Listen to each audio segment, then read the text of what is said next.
Hello বন্ধুরা, কেমন আছেন আপনারা? আশা করি ভালো আছেন। আজকে নতুন আরেকটি রেসিপি নিয়ে এসেছি। আজকের রেসিপিটি হবে শিম দিয়ে মাছ দিয়ে একটি রেসিপি। তাহলে শুরু করা যাক আজকের ভিডিও। প্রথমে আমি একটি কড়াইয়ের মধ্যে দিয়ে দিলাম তেল। আজকে প্রথমে দিয়ে দিলাম পেঁয়াজ আর কাঁচামরিচ। এগুলাকে দিয়ে আমি একটু তেলের সাথে মিশিয়ে নিচ্ছি, হালকা করে ভাজি করে নিচ্ছি।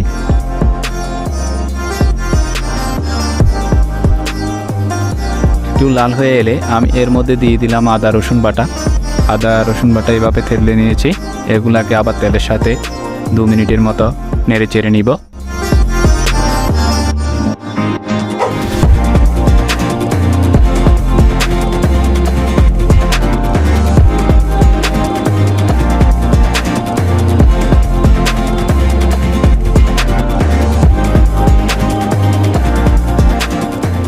দু মিনিট হয়ে গেল। এখন আমি মশলা দিয়ে দিব।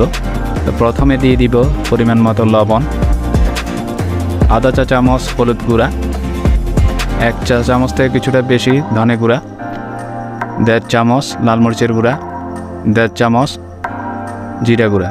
তো একটু পানি দিয়ে দিলাম। তো পানির সাথে এগুলোকে একটু মিশিয়ে নিব যাতে তেলটা এর থেকে বেরিয়ে যায়। কিছুক্ষণ নাড়ানাড়ি করার পর তেলটা কিছুটা বেরিয়ে এসেছে। এখন দেখবেন তেলটা বেরিয়ে এসেছে, এরকম হবে। তো আমি এর মধ্যে দিয়ে দিব শিম, যেগুলোকে আমি কেটে রেখেছি। এগুলো এখানে দিয়ে দিব।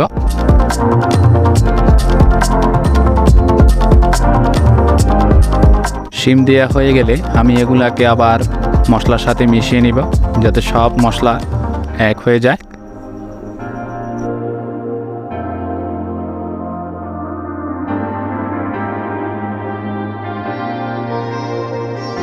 এখন সবগুলা মিশানো শেষ। এখন এর মধ্যে দিয়ে দিলাম 1 কাপ পানি। তো এগুলা দিয়ে আমি এখানে ঢাকনা দিয়ে দিলাম। 2 থেকে 3 মিনিট এভাবে রেখে দিলাম। এরকম হয়েছে। তো আমি একটু নেড়ে চেড়ে নিব। তো পানিটা অনেকটা কম। তো আমি এর মধ্যে আবার পানি দিয়ে দিব, 1 গ্লাস পানি দিব।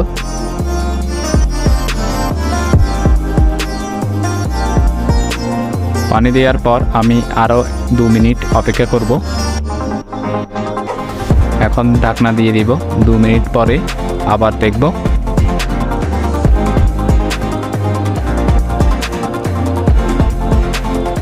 2 মিনিট পরে আবার ফিরে এলাম। এখন পানি অনেক হয়েছে। তো আমি এর মধ্যে দিয়ে দিলাম মাছগুলোকে দিয়ে আবার 2 মিনিট রেখে দিব। তো মাছগুলোকে আমি ঠিকভাবে বসাচ্ছি। এখন আমি এগুলাকে ভিতরে ঢুকিয়ে দিব যাতে এগুলাও সমানভাবে সিদ্ধ হয়। প্রথমে আমি মাছগুলোকে ভাজি করে রেখেছিলাম। তো এখন এগুলাকে দিয়ে দিচ্ছি। এগুলো দেয়া হয়ে গেলে আমি এখন ঢাকনা দিয়ে দিব। 2 মিনিট অপেক্ষা করব, তারপর তরকারিটি নামিয়ে ফেলব।